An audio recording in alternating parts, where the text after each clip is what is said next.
Defence में क्या कहना है जो मामला सामने आया है जिसमें आप मनोज मिश्रा के वकील हैं, तो बचाव में क्या कहना है आपका? मेरा नाम एडवोकेट सचिन पांडे है और अभी एक्चुअली में मेरे पास पूरा का पूरा पेपर्स अभी हाथ में आया नहीं है, जो बाकायदा कल रिमांड के वक्त ही मेरे हाथ में आएगा। इतना समझ में आ रहा है कि एक कलाकार इंसान जिसको जो कला का प्रेमी है, उसको किसी भी क्रिमिनल एक्ट से कोई लेन देन नहीं है, जिसने कभी ज़िंदगी में इस तरफ के बारे में सोचा भी नहीं है। तो ऐसे इंसान को उसके ऊपर इस तरह के संगीन सेक्शंस लगाना मेरे हिसाब से तो ठीक नहीं है। रहा सवाल उनका जो कि उनके ऊपर जो चार्जेस लगाए गए हैं, उसका कल पेपर हाथ में आने दीजिए। पेपर हाथ में आते हैं हम उसका जवाब देंगे। लेकिन उन पर आरोप ये लगा है कि वो राज सुरवे से मिलकर अपना जो सेटलमेंट था लोन का वो खत्म करवाना चाहते थे करार, इसके लिए अपहरण करवाया, बंदूक की नोक पे और ज़बरदस्ती लिखवाया। उसमें अगर आप ठीक से देखेंगे ना, आपका पहला सेंटेंस एकदम सही था कि उनका कोई तो भी ट्रांजैक्शन है, फाइनेंशियल ट्रांजैक्शन डिस्प्यूट दोनों के बीच में है। अब बिहार में रहने वाला इंसान, कलाकार इंसान, उसको किसी से क्या लेन देन का होगा?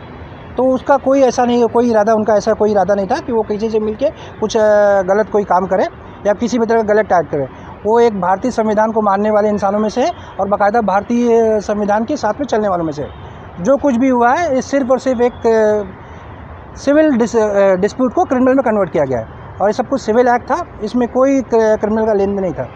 जो हुआ है वो हम बाकायदा कोर्ट के सामने पेश करेंगे और बाकायदा कोर्ट के सामने पूरा टोटल तथ्य रखेंगे, कोर्ट उसका डिसीजन लेगा। Thank you very much. Thank you, धन्यवाद। डिफेंस में क्या कहना है जो मामला सामने आया है जिसमें आप मनोज मिश्रा के वकील हैं, तो बचाव में क्या कहना है आपका? मेरा नाम एडवोकेट सचिन पांडे है और अभी एक्चुअली में मेरे पास पूरा का पूरा पेपर्स अभी हाथ में आया नहीं है, जो बाकायदा कल रिमांड के वक्त ही मेरे हाथ में आएगा। इतना समझ में आ रहा है कि एक कलाकार इंसान जिसको जो कला का प्रेमी है, उसको किसी भी क्रिमिनल एक्ट से कोई लेन देन नहीं है, जिसने कभी ज़िंदगी में इस तरफ के बारे में सोचा भी नहीं है। तो ऐसे इंसान को उसके ऊपर इस तरह के संगीन सेक्शंस लगाना मेरे हिसाब से तो ठीक नहीं है। रहा सवाल उनका जो कि उनके ऊपर जो चार्जेस लगाए गए हैं, उसका कल पेपर हाथ में आने दीजिए।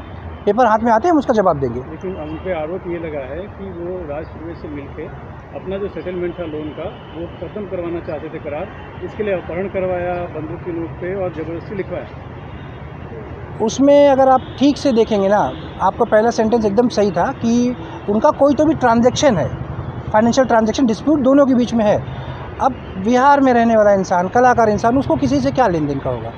तो उसका कोई ऐसा नहीं, कोई इरादा, उनका ऐसा कोई इरादा नहीं था कि वो किसी से मिलके कुछ गलत कोई काम करे या किसी भी तरह का गलत टाइप करे। वो एक भारतीय संविधान को मानने वाले इंसानों में से है और बाकायदा भारतीय संविधान के साथ में चलने वालों में से है। जो कुछ भी हुआ है, ये सिर्फ और सिर्फ एक सिविल डिस्प्यूट को क्रिमिनल में कन्वर्ट किया गया है और ये सब कुछ सिविल एक्ट था, इसमें कोई क्रिमिनल का लेन देन नहीं था। जो हुआ है वो हम बाकायदा कोर्ट के सामने पेश करेंगे और बाकायदा कोर्ट के सामने पूरा टोटल तथ्य रखेंगे, कोर्ट उसका डिसीजन लेगा। Thank you very much. Thank you, धन्यवाद। लोग थे, किस तरह के करार था, क्या क्या हुआ आपके साथ, ये पूरा बताइए। सर, कल 3:20 पे मुझे एक अननोन नंबर से कॉल आया, जिसको मैं उठा नहीं पाया किसी कारणवश, क्योंकि मैं दूसरे फ़ोन पे बिज़ी था। और तभी उसके 2-3 मिनट के बाद मुझे पता चला कि मेरे तीसरे फ्लोर पे हमारे 2 और ऑफिसेस हैं, 302 और 303, जिसके अंदर कुछ लोग आए हैं जिनको मुझसे मिलना है। तो जनरली जो भी लोग मुझसे मिलने आते हैं वो एक अपॉइंटमेंट के साथ आते हैं, समय लेके आते हैं कि हमें मिलना है। तो मैंने पूछा कौन है, जो हमारा प्रोसीजर है। तो उन्होंने बताया कि ये लोग हैं, नाम नहीं बता रहे हैं और ऐसा है वैसा है। और फिर बाद में पूछा तो एक नाम बताया उन्होंने। मैंने कहा ऐसे किसी आदमी को मैं जानता नहीं हूँ। तो बोलते नहीं, पूछ रहे हैं कहाँ है वो, थोड़ा सा टेढ़ा लैंग्वेज बात कर रहे हैं, ऐसा हमसे कोई बात करता नहीं है। तो ऐसे करके बात हुआ और उसके बाद तब तक ये सब हो रहा था, मैंने उस नंबर पे फ़ोन कर दिया, क्योंकि उन्होंने बोला था फ़ोन क्यों नहीं उठा रहा था। मैंने सर बताइए। तो बोले तेरे को फ़ोन करते उठाने का नहीं, ये सब बात किया उन्होंने। देन डिसाइड की कहाँ हो आप। मैंने कहा मैं बाहर हूँ, मैं आता हूँ आपके पास। तो उन्होंने बोला प्रकाश सुरवे साहब के ऑफिस आना है, चलो अभी। मैंने कहा सर अभी तो नहीं, मैं सैटरडे को टाइम दो आप, मैं आता हूँ। तो बोले 12 बजे आ जाओ। मैं बोला ठीक है। ये बात करके मैं रखा हूँ 3:35 फ़ोन। एग्जैक्ट 3 से 4 मिनट के बाद मैं यहाँ बैठा हुआ था, लंच का टाइम हो रहा था, तो लंच के लिए मैं यहाँ बैठा हुआ था। और तकरीबन 3 से 4 लोग घुसे और सडनली उन्होंने मुझे देखा, बोला राजकुमार। फ़ोन पे किसी को बोला, हाँ एक यहीं पे है, जो मराठी में। और सडनली 18 से 20 लोग इस कैबिन में यहाँ पे और बाहर आ गए और मेरे को कॉलर से यहाँ से घसीटते हुए वहाँ पे मुझे मारा।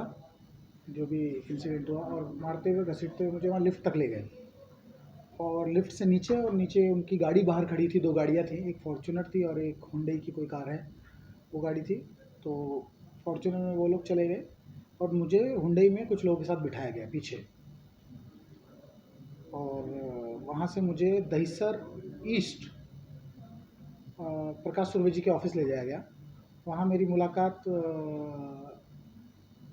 सुर्वे जी के जो पुत्र हैं राज सुर्वे जी, उनसे हुई। और वो जितने लोग हमारे यहाँ आए थे, जितने गुंडे बोलिए या कुछ भी बोलिए, वो लोग उतने ही लोग वहाँ ऑलरेडी और जमा थे, तो काफ़ी लोग थे वहाँ पे। मुझे वहाँ बिठाया गया और बोला कि ये, तो हम एक कंपनी है जिसके साथ बिज़नेस करते हैं, जिसके साथ हमारा एक बिज़नेस ट्रांजैक्शन है। हमने तकरीबन 8.5 करोड़ रुपए दिए उनको डिजिटल लाइसेंस के अगेंस्ट में, और वहाँ ले जाके उसने वहाँ पे, वो पटना से है,